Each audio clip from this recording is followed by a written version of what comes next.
வாழ்க நலத்துடன் இன்னைக்கு வந்து டே 85ங்க காலையில் ஒரு டம்ளர் வெண்பூசணி ஜூஸ் குடிச்சிட்டு அதுக்கப்புறம் வந்து 1 1/2 மக்காச்சோளம் வந்து சாப்பிட்டேங்க. இது வந்து இந்த மாதிரி கடிச்சு சாப்பிட்றப்போ கொஞ்சம் நல்லா ஃபில்ஃபில்லிங் ஆன மாதிரி இருந்துச்சுங்க. கொஞ்ச நேரம் கழிச்சு கிரேப்ஸ் வந்து கொஞ்சம் புளிப்பு இருந்தனால ஜூஸ் போட்டு அப்படியே குடிச்சிட்டேங்க. மத்தியானத்துக்கு பார்த்தீங்க அப்படின்னா வந்து எப்பயும் போல் சின்ன வெங்காயம் வீட்டில் இருக்குன்னு கொஞ்சம் நெய் போட்டுட்டு பீன்ஸ் பொரியல் நல்லா தேங்காய் பூ போட்டு பண்ணியிருந்தேங்க. அதுக்கப்புறம் சொரக்காய் கூட்டு வந்து இந்த மாதிரி கொதன்னு பண்ணிங்க அப்படின்னா வந்து சாப்பாடு போட்டு பண்ணி சாப்பிட்றப்ப டேஸ்ட்டாக இருக்குங்க. கருப்பு சுண்டல் வந்து நல்லா கறி மாதிரி பண்ணிட்டேங்க. உண்மையிலேயே இந்த 3 காம்பினேஷன் வச்சு சாப்பிட்றப்ப செம்ம அல்டிமேட்டாக இருந்துச்சுங்க. அதுக்கப்புறம் எப்பயும் போல் கொஞ்சமாக மோர். இது வந்து பார்த்தீங்கன்னா முருங்கைக்கீரை பொடிங்க.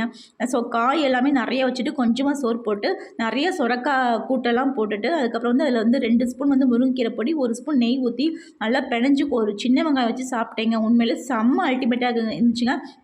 கண்டிப்பாக நீங்களும் இந்த மாதிரி காம்பினேஷன் வந்து ட்ரை பண்ணி பாருங்கள். அவ்வளோ டேஸ்ட்டாக இருக்கும். ஈவினிங் வந்து பார்த்தீங்கன்னா ஒரு நாட்டு வாழைப்பழமும் கொய்யாப்பழம் வந்து எனக்கு ராவா சாப்பிட பிடிக்காதுங்க. ஸோ ஜூஸ் பண்ணி அப்படியே ஃபில்டர் பண்ணாமல் அப்படியே சாப்பிட்டீங்க. நீங்கள் என்ன சாப்பிட்டீங்க கண்டிப்பாக கமெண்ட் பாக்ஸில் சொல்லுங்கள். உங்களுக்கு இந்த வீடியோ பிடிச்சிருந்தா சின்ன லைக்கும் ஷேரும் சப்ஸ்கிரைப் பண்ணுங்கள். வாழ்க